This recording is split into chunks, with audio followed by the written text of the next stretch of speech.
Hey guys, ഇന്ന് വൈകുന്നേരമാണെങ്കിൽ ഭയങ്കര വിശപ്പ്. നോക്കുമ്പോൾ ഇതാ ഒരു പഴം ഇരിക്കുന്നു. പക്ഷെ ഒരു പഴം കൊണ്ട് എന്ത് ചെയ്യാനാ? പഴിയുണ്ട്, ചായ മാറ്റിയാലോ?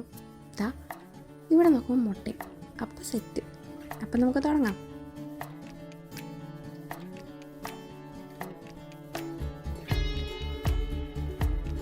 ആദ്യം നമുക്കൊരു ബൗളെടുത്ത് വയ്ക്കാം. എന്നിട്ട് ബൗളിനകത്തോട്ട് നമ്മുടെ പഴമില്ലേ, പഴം നമുക്ക് അരിഞ്ഞിട്ട് കൊടുക്കാം. പഴം അരിയുമ്പോൾ നല്ല ചെറുതായിട്ട് അരിയണം. ഇതാ ഇതുപോലെ നമുക്ക് അരിഞ്ഞിട്ട് കൊടുക്കാം. നല്ല പഴുത്ത പഴമാണെങ്കിൽ സെറ്റായിരിക്കും കേട്ടോ. പഴം മുഴുവൻ ആദ്യം നമുക്ക് അരിഞ്ഞിടാം. അത് കഴിഞ്ഞിട്ട് നമുക്ക് പഴം ഇങ്ങനെ ബീറ്റ് ചെയ്തെടുക്കാം. ഇങ്ങനെ ബീറ്റ് ചെയ്താൽ ഉടച്ചുടച്ച് കൊടുക്കാം. നല്ല പഴുത്ത പഴമാണെങ്കിൽ സെറ്റായിരിക്കും. എൻ്റെ പഴത്തിനും കുറച്ച് പഴുപ്പ് കുറവുണ്ടായിരുന്നു, അതുകൊണ്ട് അത്ര എളുപ്പമായിരുന്നില്ല. ഇതാ ഇങ്ങനെ നമുക്ക് ലാസ്റ്റ് കിട്ടും. ഇത് കഴിയുമ്പോൾ ഇല്ലേ, നമുക്ക് നമ്മുടെ മുട്ട ചേർത്ത് കൊടുക്കാം. മുട്ട പൊട്ടിച്ച് നല്ല സൂപ്പറായിട്ട് ഉണ്ണിയൊന്നും പൊട്ടാതെ അതിനകത്തോട്ട് ഇട്ട് കൊടുക്കാം. വാവ്, അന്തസ്. അത് കഴിഞ്ഞിട്ട് പിന്നെ നമുക്ക് വേണ്ടത് ഈ മുട്ടയും നമ്മുടെ പഴവും എല്ലാം കൂടെ നന്നായിട്ട് മിക്സ് ചെയ്തെടുക്കണം. രണ്ടും കൂടി ഒന്ന് സെറ്റായിട്ട് യോജിക്കട്ടെ. അതുവരെ നമുക്കിങ്ങനെ അടിച്ചടിച്ച് കൊടുക്കാം. നന്നായിട്ട് മുട്ട ബീറ്റ് ചെയ്തെടുക്കുമ്പോൾ നല്ല രസമായിരിക്കും.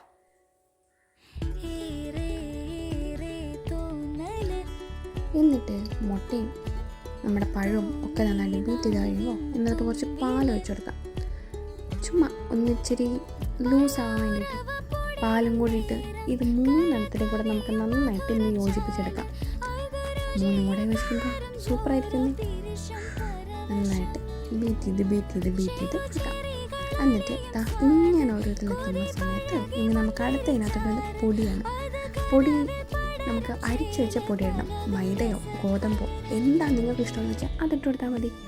ഞാൻ ഇട്ടത് ഗോതമ്പ് പൊടിയാണ്. അപ്പോൾ നിങ്ങൾക്ക് ഇഷ്ടം എന്നാന്ന് വെച്ചാൽ അതിട്ട് കൊടുക്കാം.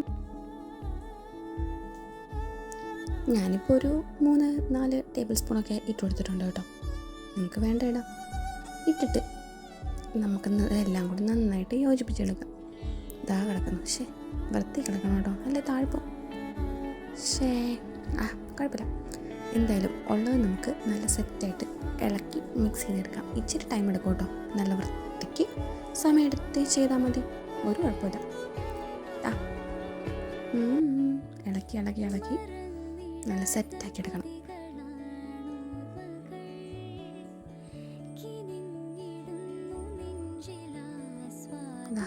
ഇങ്ങനെ കിട്ടും. ലാസ്റ്റ് വേണമെന്നുണ്ടെങ്കിൽ നമുക്ക് കുറച്ച് പാലിനകത്തോട്ട് ഒഴിച്ച് കൊടുക്കാം. കുറച്ച് ലൂസായിട്ടിരിക്കുന്നതല്ലേ നല്ലത്. അതുകൊണ്ട് ഞാൻ കുറച്ച് പാലും കൂടെ ഒഴിച്ച് പിന്നെയും ഒന്നും കൂടി നന്നായിട്ട് മിക്സ് ചെയ്തെടുത്തിട്ടുണ്ട്. നിങ്ങൾക്ക് എത്ര ലൂസ് വേണോ അത്രയും പാല് നിങ്ങൾ ഒഴിച്ച് കൊടുത്തിട്ട് വേണം അതിനകത്തോട്ട് ഇനി മിക്സ് ആക്കാൻ.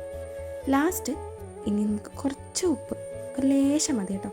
കുറച്ച് ഉപ്പും അതുപോലെ കുറച്ച് പഞ്ചസാരയും. പക്ഷേ ഉപ്പിനൊക്കെ കുറച്ച് മുന്നിൽ വേണം നമുക്ക് മധുരം നിൽക്കാനായിട്ട്.